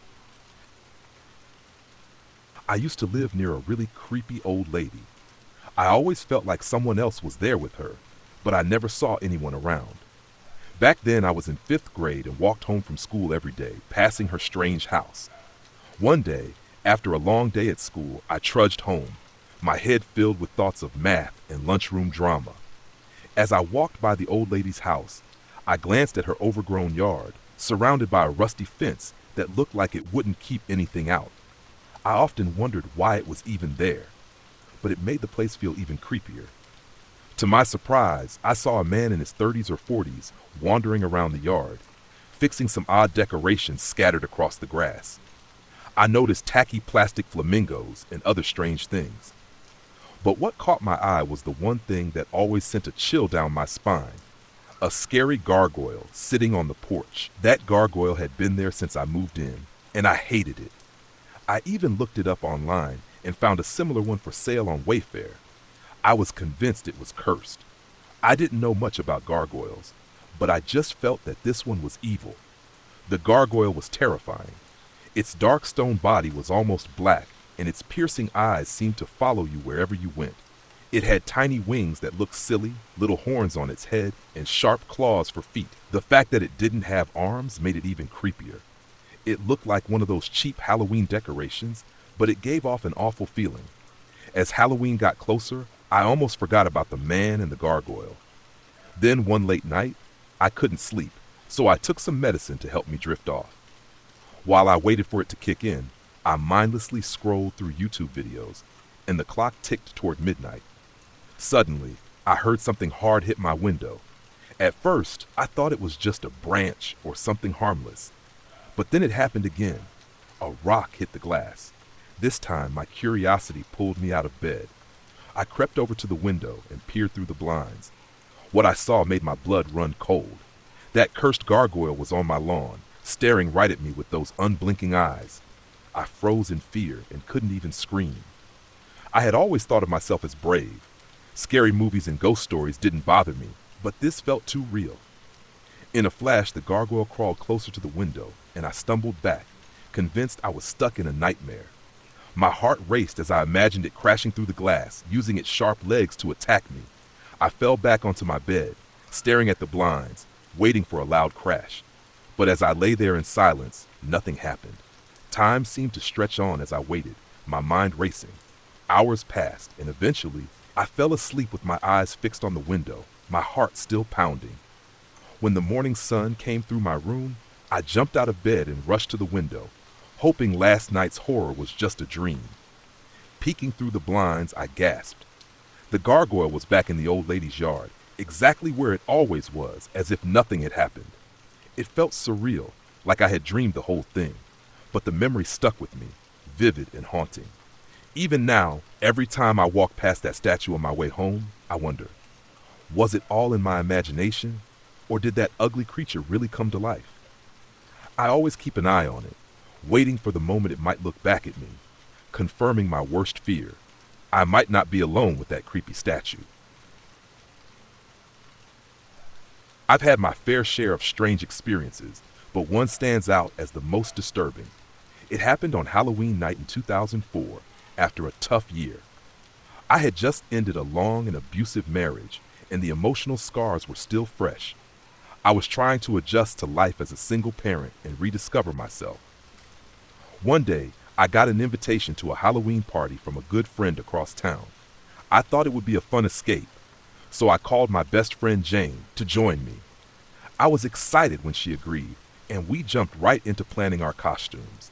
I decided to dress as a hippie to reflect the carefree spirit I wanted. Jane chose to be a pirate, adding some fun to the night. This Halloween felt special since my daughter was with her father, marking the first time I wouldn't be trick-or-treating with her. When Jane and I arrived at the party, we were a bit late, but greeted by a lively scene. The house was beautifully decorated, and there was a lot of delicious food and drinks. But as we mingled, I couldn't shake the feeling that something was off. Everyone else at the party was part of a couple, everyone except Jane and me. I felt isolated, surrounded by happy couples while I was single. I've never liked dating. I prefer the comfort of having one special person in my life. I felt like a ghost among the living. When I left the party, I was hit with a wave of sadness. The single men I met seemed uninterested in someone with a child, leaving me feeling invisible. The night had promised so much, but only reminded me of what I was missing. I got home around midnight and went straight to bed, hoping to sleep away my negative feelings. But that night turned out to be anything but restful. I woke up in a cold sweat, heart racing from a nightmare where an evil man chased me through dark hallways. As the nightmare faded, I felt a chilling sensation. A man's hand pressed firmly against my right hip. I froze in fear, trying to move but realizing my arms were pinned down by some unseen force. It felt like someone was pressing down on me, and I couldn't breathe. In the dim moonlight, I could see the outline of a man hovering above me. His features were hidden, like a scary figure from a horror movie. I tried to scream, but my voice got stuck. Finally, after several desperate attempts, I managed to let out a scream. To my surprise, he climbed off the bed and moved toward the doorway, leaning against the frame for a moment. Terrified, I kept repeating, "Please, please go away." The fear I felt was unlike anything I had ever experienced. After what felt like forever, he moved further away, leaning against the stair railing, barely visible in the shadows. Then, as if caught in a breeze, he simply faded away like smoke. The next morning, still shaken, I contacted a psychic for help. I told her everything that had happened. She listened carefully and explained that negative feelings can attract bad spirits. She performed a banishing ceremony, her voice soothing my lingering fear. I left feeling a bit reassured, but the fear still lingered, like a shadow following me into the day. Now, every time I climb into bed, I feel a wave of dread, worried I might wake up to see that figure lurking in the shadows again. I try to convince myself it was just a nightmare, but deep down, I know the truth. The memory haunts me, a ghost of my own making, reminding me that sometimes the scariest experiences come not from the outside darkness, but from the vulnerabilities within. If you're from the Peru Converse area in Indiana, you might have heard of Okefenokee. If not, here's a quick rundown. Okefenokee is a part of Francis Slocum State Park, where County Road 510 East just stops. The road loops back on itself and is very close to the Mississinewa River. Many people say it's haunted, but there isn't much information online to back it up. The legend goes that in the early 1900s, a 7-year-old girl named Stephanie was found murdered in the woods. Then, in the 1960s, 4 headless bodies were discovered within the circular road. More recently, in May 2018, a man was beaten to death during a robbery gone wrong. There are also strange scratches on one of the trees. They look like marks left by a deer, but they're horizontal and seem to have been made by something with an opposable thumb. There are rumors of a small shack hidden in the woods, with reports of shadowy figures and voices echoing through the paths. People say that if you stray too far from your group, you might hear Stephanie's spirit scream, warning you not to meet the same fate she did. For your own safety, it's best to stay away from there during Halloween. Now, let me share a creepy story about my good friend Kay. She lives in Amboy, about 20 minutes away, and always says she can sense spiritual presences. A few years ago, in mid-August, she, her younger siblings, and some cousins decided to explore the woods. They were all teenagers, excited about ghost hunting, and planned to walk through the woods while it was still light out. But things took a scary turn when they split into 2 groups near the edge of the circle. Kay's cousin Alex, eager to go ahead, jumped over a puddle.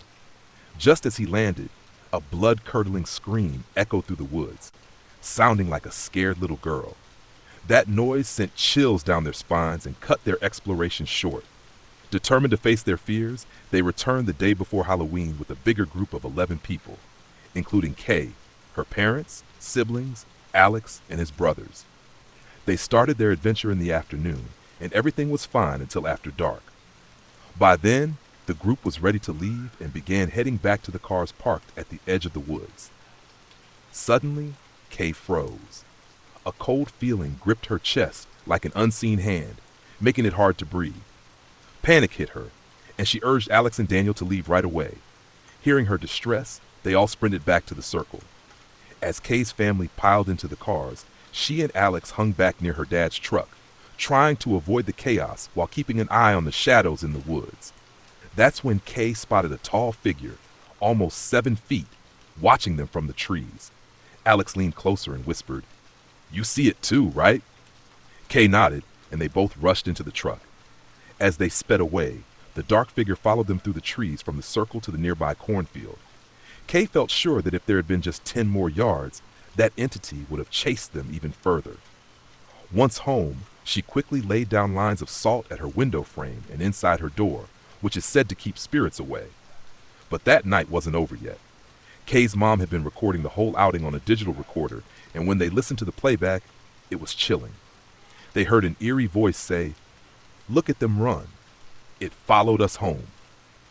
So I advise you, if you ever think about visiting Okefenokee, avoid it in late October or the first week of November. That's when the barrier between the living and the dead is at its thinnest, and evil spirits can roam freely.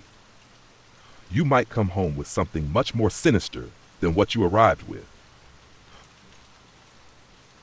This all started on Halloween a few years ago. Where I live, people believe that during this time of year, spirits come back to visit their loved ones. Many say these spirits can take the form of strange insects, like giant moths, that hover around houses or lights. To honor these spirits, families set out food, light candles, and say prayers, especially if they want to stay indoors on that spooky night. There's always a strange feeling in the air during Halloween, filled with excitement and respect for the spirits that might come by. That night, I wanted to join in on the tradition. While everyone else was inside, I sat by the front door with 5 flickering candles beside me to light the way for any wandering spirits. The air felt heavy and still, No breeze at all, just a thick silence that came after a rainstorm. Everything was quiet, almost too quiet, and the darkness around me seemed endless. The candles were my only light, their small flames glowing steadily in the cool night air. At first, I just stared at the flames, expecting nothing unusual. But then, something strange happened. The flames all began to sway, not just a little, like they would in a soft breeze. It felt different, like someone was blowing on them. But there was no wind. The air was completely still. I sat there frozen, staring at the weird sight. The trees barely moved, and I couldn't hear any rustling leaves or footsteps. There was no sign of anyone nearby. The candles kept bending together, almost like an invisible hand was pushing them. A cold wave of fear washed over me. My mind tried to explain it away. Maybe it was a trick of the light, or maybe the candles weren't set up right. But deep down, I knew something was wrong. The air was so thick and still, it couldn't have been the wind.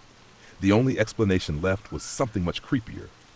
Before I could think more about it, my instincts kicked in. I jumped to my feet and ran down the street, my heart racing. I didn't stop until I was far away from the house, trying to catch my breath under a streetlight. I glanced back, half expecting to see something following me. But all I saw were the soft lights inside my house and the faint glow of the candles by the door. After a few minutes, I heard my dad calling me back for dinner. Still shaken, I walked back to the house, my eyes on the candles. To my surprise, they looked completely normal, half melted and flickering gently, as if nothing had happened. It was like the strange event hadn't happened at all. When I told my family what I'd seen, they just shrugged it off. "It's just your imagination," they said, but I couldn't shake the feeling that something or someone had been there. The second time something eerie happened, I was already married with kids. Strangely enough, it was Halloween again. We had just finished dinner, and I stepped outside to light the candles on our porch, carrying my youngest son in my arms. The night was cool, and the sky was clear, with stars twinkling above. From where I stood, I could see into the house. The lights were on, and I saw everyone moving about. My wife was upstairs, putting our older son to bed. Our helper, Gina, was in the kitchen, cleaning up after dinner, and my dad was lounging in the living room, focused on the TV. As I stood outside, enjoying the calm, I saw a figure move inside the house out of the corner of my eye.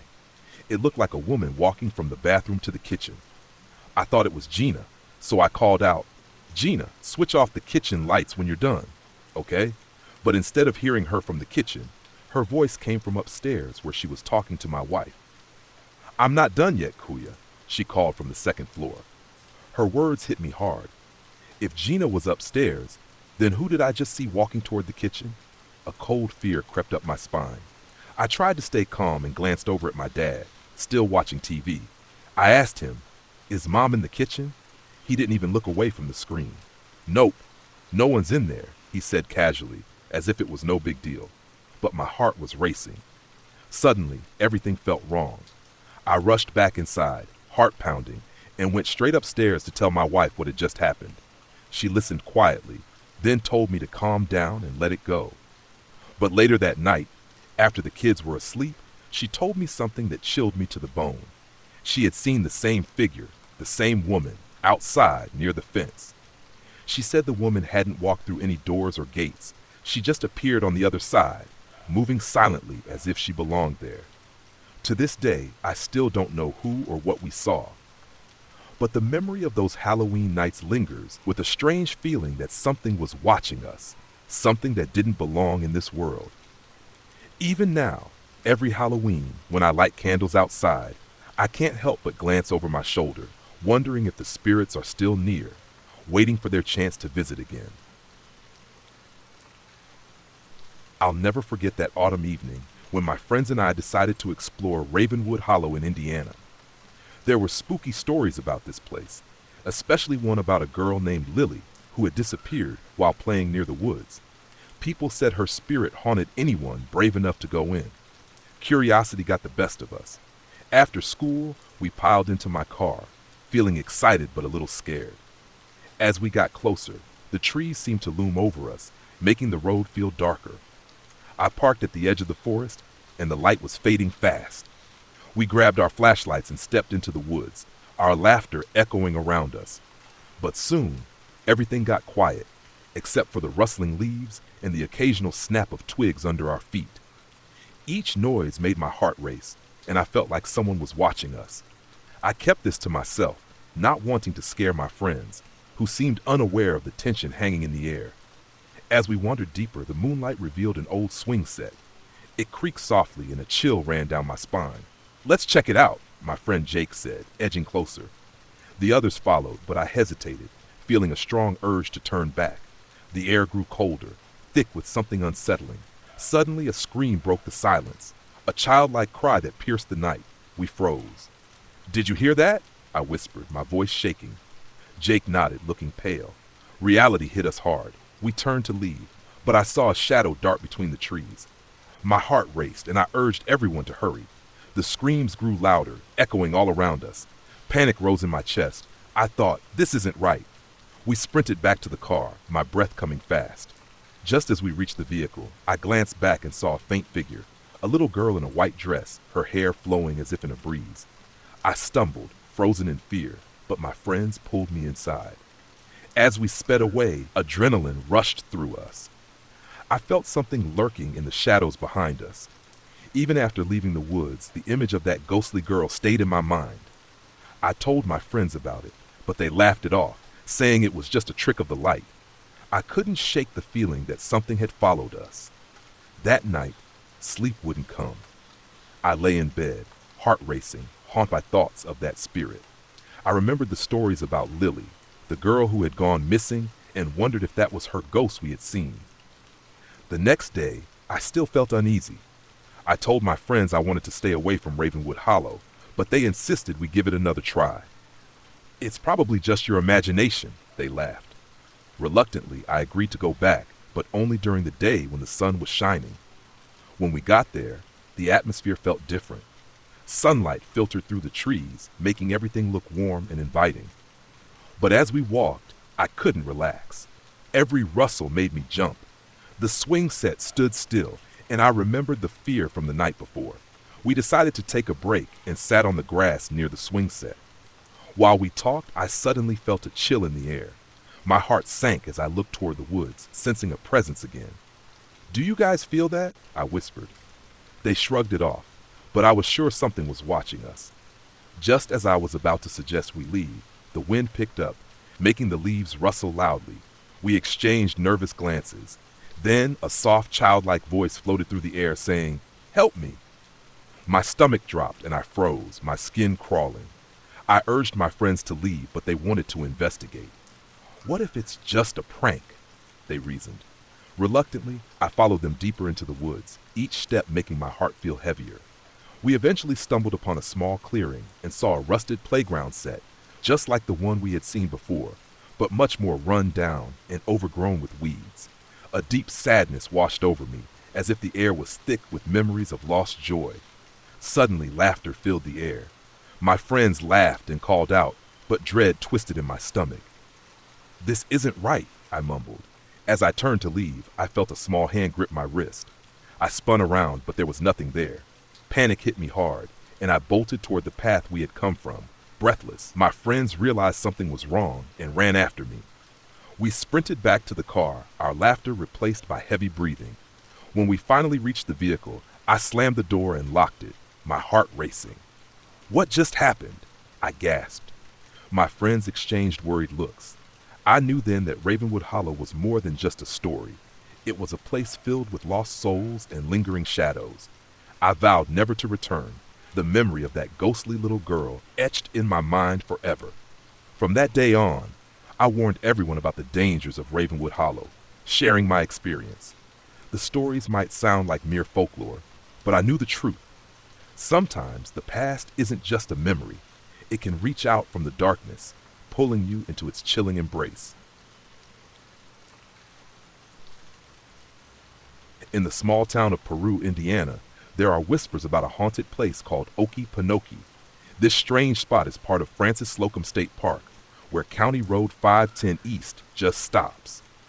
The road makes a weird loop that seems to invite visitors but leads nowhere. Close to the Mississinewa River, the area has an eerie charm. Many people who have gone there say they've seen strange things, but when you search online, you only find vague stories and mixed accounts. Local legends say the haunting started in the early 1900s when a 7-year-old girl named Stephanie was found murdered in the woods nearby. Then, in the 1960s, 4 headless bodies were discovered in the same area, adding to its dark history. More recently, a man was killed during a robbery gone wrong in 2018. People have reported strange scratches on trees that look like they were made by antlers, but arranged like a human hand. There have also been sightings of shadowy figures and voices that seem to come from nowhere. Legend has it that Stephanie's spirit screams if anyone wanders too far from their friends, trying to protect them from her tragic fate. One sunny day in mid-August, Kay, and my friends decided to explore Okefenokee. I lived in nearby Amboy and often claimed to be sensitive to spirits. Along with my younger siblings and cousins, we arrived at the park excited to see if we could find any paranormal activity. The sun was still shining, making it a good time for our adventure. But things turned scary when we reached the circle in the park. We split into 2 groups, and my cousin Alex dashed ahead, eager to see what was beyond the trees. As he jumped over a wet spot on the path, a chilling scream echoed through the air, sounding like a lost child. Terrified, we abandoned our plans, vowing never to return alone. But as Halloween got closer, our curiosity returned, and we gathered a bigger group for a second try. On the night before Halloween, I, my family, and friends returned to the park with a total of 11 of us.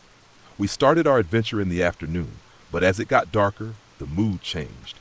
We all began to feel like unseen eyes were watching us. While heading back to our cars, I suddenly froze. It felt like a cold hand gripped my chest, making it hard to breathe. Panic set in, and I urged my friends to leave right away. As we ran back to our cars, Alex and I stopped at the tailgate of my dad's truck to catch our breath. That's when I saw it, a tall, shadowy figure standing just beyond the trees. It looked almost 7 feet tall, and its presence was frightening. Alex leaned in and whispered, "You see it too, don't you?" I nodded, terrified, and we both jumped into the truck, our hearts racing as we watched the figure stay still, staring at us. As we drove away from the haunted woods, I felt certain that the dark figure was following us. It seemed to glide silently through the trees from the circle to the nearby cornfield. I couldn't shake the feeling that it would have chased us more if we weren't so close to the open field. Once I got home, I poured salt in lines around my windows and doors, hoping to keep any spirits away. That night, my mom, not knowing about our adventure, had left a digital recorder running, capturing the spooky atmosphere. When we played it back, we heard something that sent chills down our spines. A voice whispering, "Look at them run." It followed us home. That night, I learned an important lesson. Some places are better left unexplored, especially around Halloween, when the barrier between the living and the dead is thinnest. Anyone who dares to wander into Okefenokee might leave with more than just memories. It was late October, and my small town buzzed with the spooky excitement that only Halloween brings. My friends and I had always been curious about the old pinewood forest, where people said a spirit named Lily haunted the place. Legend had it that she got lost in the woods years ago and was never found. We decided to go on a nighttime adventure to see if we could find out the truth about the ghost. We packed flashlights, snacks, and some old ghost hunting tools my friend Mark insisted would help us. As we stepped into the forest, the air got colder and the wind rustled the leaves in a creepy way. I felt a tingle run up my spine, but I pushed it aside as excitement. We were there to have fun and maybe find a ghost.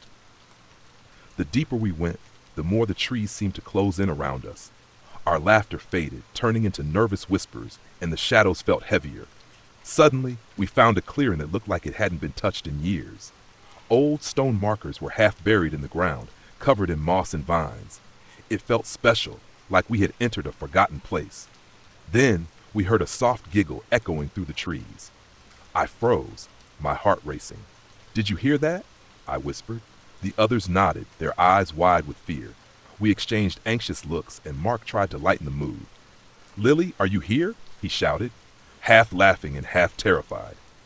The giggle came again, louder this time, but then there was a chilling silence. The air grew heavy, and I felt a wave of dread wash over me. It felt like the forest was holding its breath. I suggested we head back, but Mark insisted we should stay a little longer. He was too curious, wanting to be the hero of the night. Suddenly, a cold wind swept through the clearing, and my flashlight flickered. In that moment, I saw her, a faint figure of a girl in a white dress, standing just beyond the trees. Her hair moved around her face as if blown by an unseen wind. "Lily?" I whispered, unable to look away. The figure raised her hand as if to beckon us to follow, and my heart sank. Fear gripped me, and I grabbed Mark's arm. "We need to go! Now!" I shouted, pulling him toward the path we had come from. The others followed, their faces pale with terror. As we ran through the trees, the giggles turned into anguished cries echoing through the forest. It felt like the woods were alive, filled with whispers from the past urging us to leave. I glanced back one last time and saw Lily in the clearing, her face full of sorrow. We burst out of the woods, our hearts racing, the cold night air hitting us like a wave. We didn't stop until we were back at my house, panting and wide-eyed. What started as a fun adventure turned into a terrifying memory I would never forget. That night, I learned that some legends are true, and not all spirits are friendly. The whispers and flickering lights stayed in my mind for days. I promised myself I would never return to Pinewood Forest, especially around Halloween, when the boundary between the living and the lost felt the thinnest.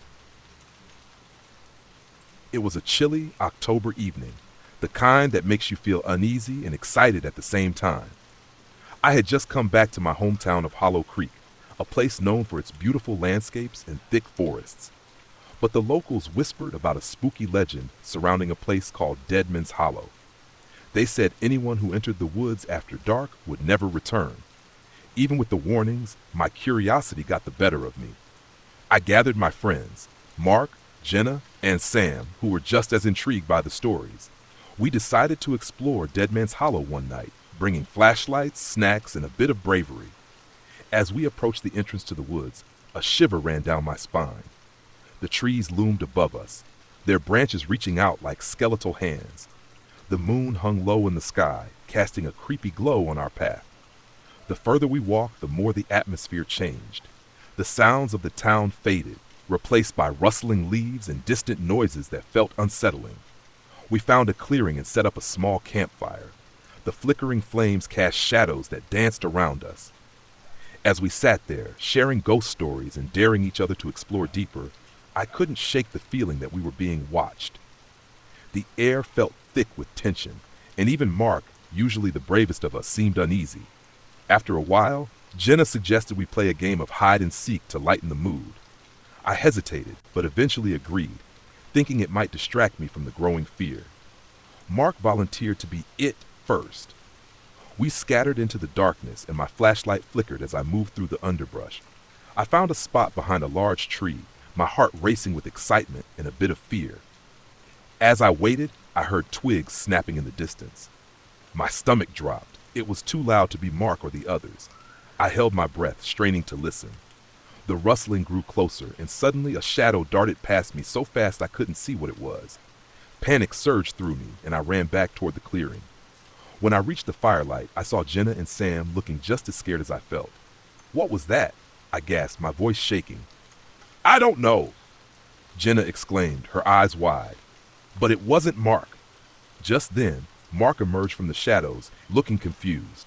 "I thought I saw something moving too," he said, his earlier bravado gone. We decided to pack up and leave, but as we turned to go, an eerie silence filled the air. The forest felt alive, as if it were holding its breath. I could sense something dark lurking just out of reach of our flashlights. It sent a chill down my spine. "Let's hurry," I whispered, urging my friends to follow me. We walked quickly, but the feeling of being watched only got stronger. As we navigated the twisted roots and uneven ground, I glanced back, half expecting to see something behind us. That's when I noticed it, a shadowy figure standing a few paces behind us. It was tall and hard to see, blending into the darkness of the trees. My heart raced, and I whispered to the others, "Do you see that?" Before anyone could answer, the figure moved, gliding smoothly between the trees. I heard a chilling whisper, "Stay with me." In a panic, we sprinted through the woods, my flashlight flickering wildly. The laughter we'd shared felt far away, replaced by fear and adrenaline. The darkness closed in around us, and it felt like the forest was trying to trap us. Finally, we burst out of the tree line and into a nearby field. We collapsed onto the ground, gasping for breath, the moonlight shining on our terrified faces. It was only then that I dared to look back at the woods. The shadows were still, but I could have sworn I saw that figure watching us from the edge, just a dark shape against the trees. It felt like it was waiting for the next unwitting souls to wander into its territory. We didn't say much as we walked back to town. The thrill of our adventure had turned into a lingering dread. The stories of Deadman's Hollow suddenly felt very real, and I couldn't shake the feeling that we had narrowly escaped something sinister. Once home, I tried to convince myself it was just a trick of the light, a figment of our imagination. But deep down, I knew that some legends have a bit of truth in them.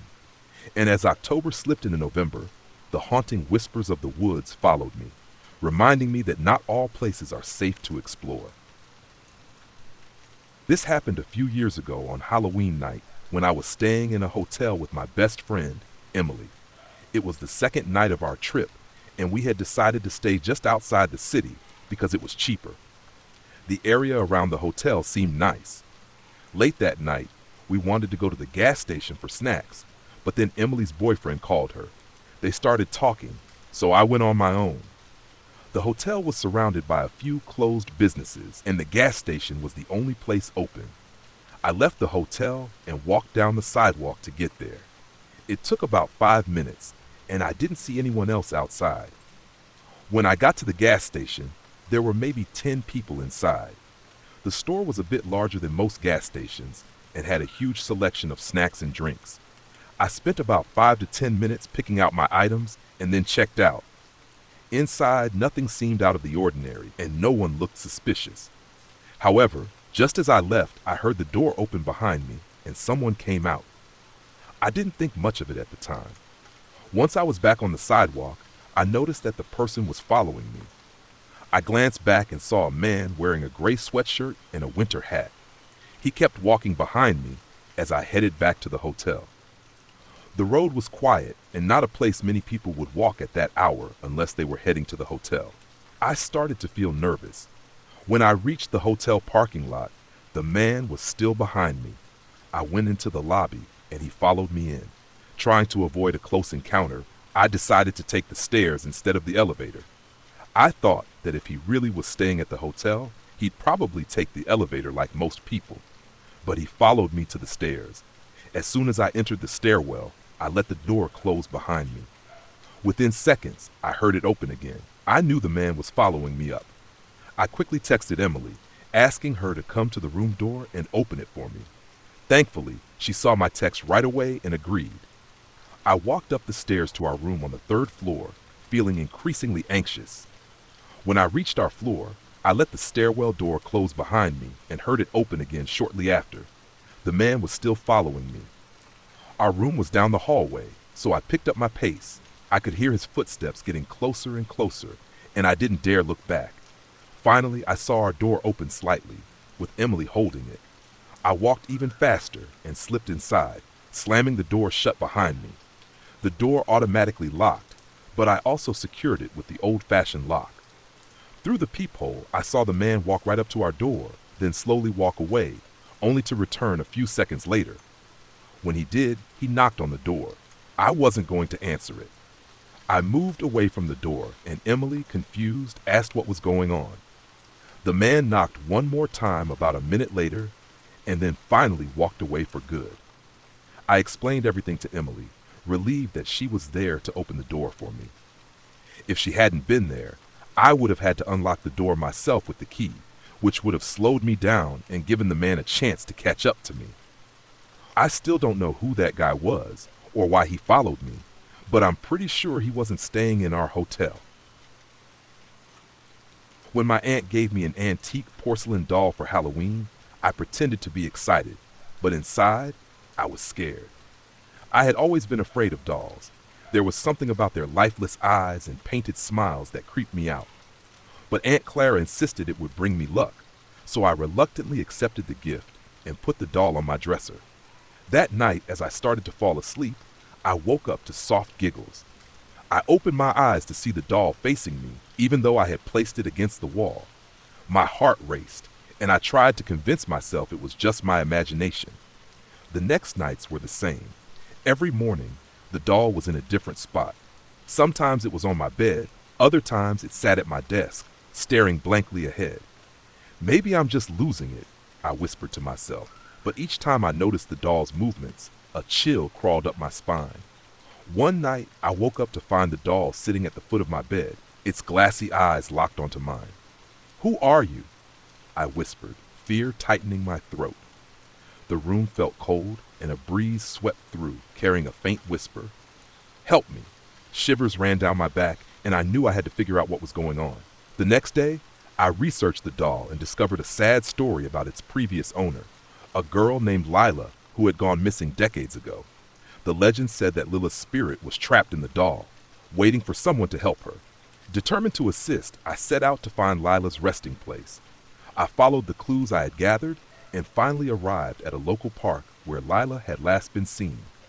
Standing under an old oak tree, I took a deep breath and held the doll tightly. "Lila, if you can hear me, I'm sorry," I whispered. "I want to help you find peace." As I spoke, the wind picked up, rustling the leaves. Suddenly, the doll began to shimmer, and a warm energy wrapped around me.